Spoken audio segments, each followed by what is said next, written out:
The Mercedes GLB is an all-new SUV that is a 7-seater. It's also more compact than most of the other Mercedes SUV lineup. But having said that, it is also coming here in 3 variants. So you've got 2 diesel variants and 1 petrol variant. What we have with us here today is the 220D 4MATIC, which is the top of the line diesel variant. And we will be talking about this brand new SUV in this video. I'm Vikram Gore, you're watching MotorScribes, and this video is all about the Mercedes GLB.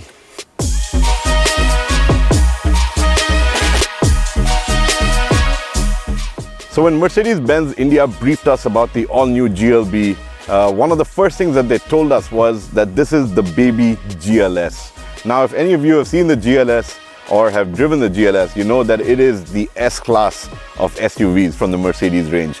It's massive, it's got 3-row seating, and it's got that typical massive, big boy stance on the road. It's rather macho looking, and it's one of my favorite SUVs from their lineup. Obviously the number one being the G-Wagon, but that's a different story for another day. But having said that, when I set my eyes on the GLB, obviously the first thing that gets to you is that, yeah, you know, there is a lot going for it that is very GLS-like. And to start with is the treatment to the front. So this is the 220D 4MATIC version, so it also gets a little bit of the AMG pack. But the front grille is very reminiscent of the GLS.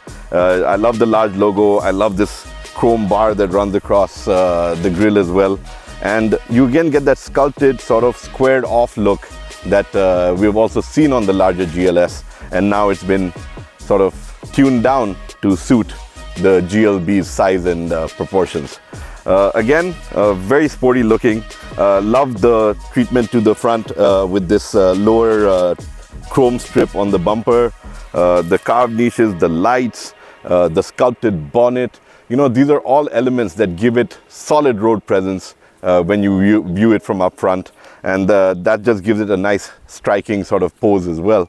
And you know, moving on to the side, you can again see that Mercedes has got their lines really sorted. Nice strong shoulder lines, slightly curved, but again they give you that stance of being nice and strong and giving the vehicle a good presence along the side as well. The windowsills have this dash of chrome, which sort of suits the upmarket premium appeal that you would want from a Mercedes product. And of course, being an SUV, you also get these beautiful aluminum roof rails. Very striking looking, gives the vehicle that added element of sportiness, and it gels with the overall design. It rides on nice 19-inch wheels, and Mercedes has obviously given it really nice looking alloys as well.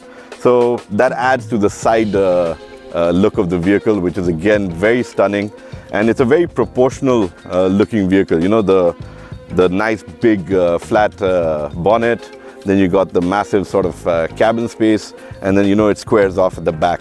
Very much like the GLS again. I think I want to keep saying that in this video because we are talking about the baby GLS here, and those design elements will keep coming through. Again, at the rear, you step around to the back and you take a look at the rear tailgate.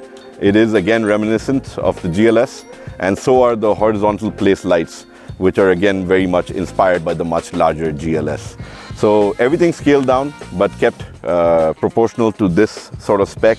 So what you do get is a very good looking SUV that's practical as well, and you know, it's just got this nice striking sort of poise that you just don't want to take your eyes off of it. So all in all, Mercedes has another great product up their sleeve. It is hitting the market on the 2nd of December, so prices will be out then. But further down in the video, we will have a larger discussion on what we think should be the pricing of the GLB. But for now, let's move on and see what the interiors are all about.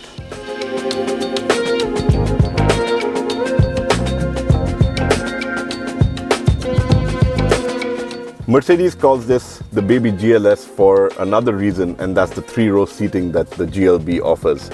So it is about bringing a 3-row SUV into a more affordable range for the brand, and that's what they've tried to achieve with this vehicle. But before I get describing all the setup that you can do with the seats and the permutation and combination, I would just like to elaborate on the fact that as a vehicle, as far as the cabin is concerned, the materials are top-notch. I love the fit and finish of everything. I love the polished materials. You know, it's all very upmarket, fine to touch, feels great, and you can see it's a really well put together vehicle. Of course, the highlight being the nice, massive digital screen that you get in front of you. It's split into two screens, so one is for the driver and the other is your information display. And that's again great. You've got a haptic control unit in the middle, which lets you sort of scroll through screens really easy without having to take your eyes off the road. And you also get a nice, beautiful panoramic sunroof. So these are just some of the key features with the GLB. But going back to the seats, 3-row seating. It's a nice and comfortable vehicle up front, obviously. The second row is also really nice, great headroom and legroom. And it's also flexible, so you can move the seat forward and back and recline the seats up to a 25-degree angle if you need to. The third row, as Mercedes informed us, is best reserved for preteens or pets. So if you're tall like me, 6'2", I wouldn't try and squeeze in there. And again, it's something that's more for the urban driving cycle, where you're doing a short run to a friend's house or to a neighbor's place for a party, and you just want to take everybody along safely. But if you fold the seats down and you use the GLB primarily as a 5-seater, you do get 700 liters of boot space, which is pretty epic for a vehicle of this size. And if it's just you and a friend doing a road trip and you want to fold the second row seat down, you can do that as well. That folds flat as well, and that opens up 1,700 liters of boot space. So you can really pack in a ton of stuff into this vehicle if you wish to. So it's a very practical, fresh, young vehicle. It's got this real young vibe to it, and that's something that I really like about the GLB.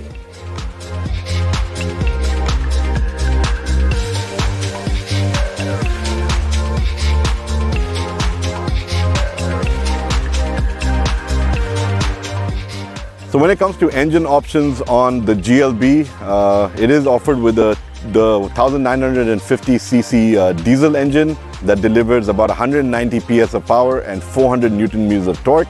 And you also have the GLB 200, which gets a 1.3 liter petrol engine that delivers about 160 PS of power and 250 Newton meters of torque. As far as performance is concerned, the diesel is available in 2 trim options, which is also the 4MATIC top-end one, which does the 0 to 100 dash in 7.6 seconds. The stock diesel one does it in 7.7 seconds, and the petrol version takes about 9.1 seconds to hit that same mark. The petrol engine, incidentally, is what we've seen in the smaller GLA as well. It is a potent unit. Don't get taken away by the 1.3 liter size. It is a very potent unit. And to increase efficiency, Mercedes-Benz is offering it with active cylinder deactivation in the GLB. So 2 cylinders do shut off when you're cruising to improve overall efficiency. The diesel is just one of those prized engines that we've come to love with the Mercedes range. And in the GLB, it just feels so well suited for this machine, and you can just really enjoy being behind the wheel with that diesel engine just pulling you through. When it comes to driving the GLB, we have had our hands on the 220D 4MATIC version, and it's an absolute delight to drive.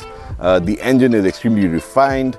You know, it feels nice and punchy, and it's mated with a 8-speed automatic transmission, which is ultra slick and does a fantastic job of just shifting through the gears and ensuring that you're in the right gear at the right time for you to enjoy this exhilarating drive experience. Once again, Mercedes has obviously outdone itself in the way that they've set up the vehicle.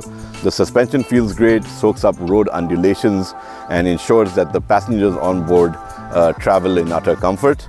The steering, again, nice and light at low speeds, tightens up at high speeds, and even while we were pelting around corners in Kodaikanal or taking it up on down the mountain roads, it just stayed so composed.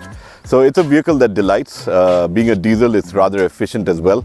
We've not really run it through an efficiency test, but just going by what the onboard computer said, it was rather efficient for a vehicle that's going to come out in this luxury segment. So no complaints there either. It's dynamic, it's fun to drive. You've got different drive modes. You can switch between sport, eco, and all of that. So that's again something that adds to the overall dynamism of the vehicle. And yeah, being an SUV, it doesn't feel like it, it doesn't handle like it. It actually handles more like a nice, tightly sprung hatchback, which is again going to show you a lot about how Mercedes has set it up. So you're comfortable, yet you get a lot of control with the way the vehicle is set up.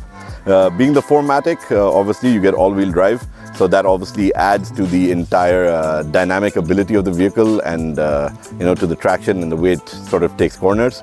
And it's just a delight to be behind the wheel of, and I can't get enough of it. I wish I could keep this car for longer. But just hang in there one more second, because before you do sign off, I have a little bit more to share, and that is that the GLB has an electric cousin in the form of the EQB. Both these vehicles share their platform, but they're as different as apples and oranges. We've driven the EQB as well. It's a beautiful electric product, and I've got the video link for you right here. So I do encourage you to check that out as well, and to understand about the future of electric mobility and where Mercedes is taking us with their SUVs for the future.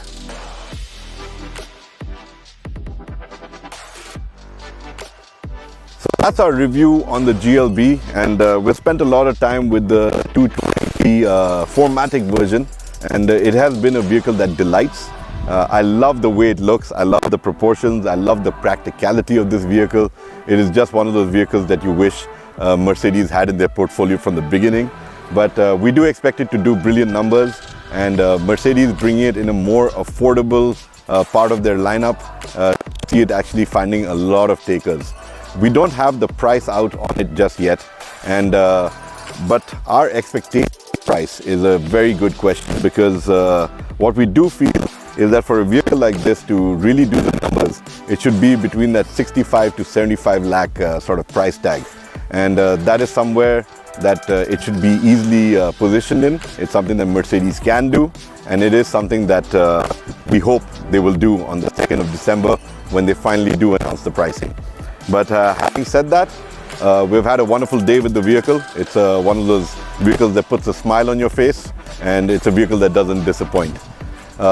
I hope you liked this video. I really hope that you enjoyed what we had to share with you. Don't forget to like, subscribe, share, and I do look forward to reading all your comments that you have about our video, about the information that we've shared, or what you think about the GLB. All of this input means a lot to us, so do write it.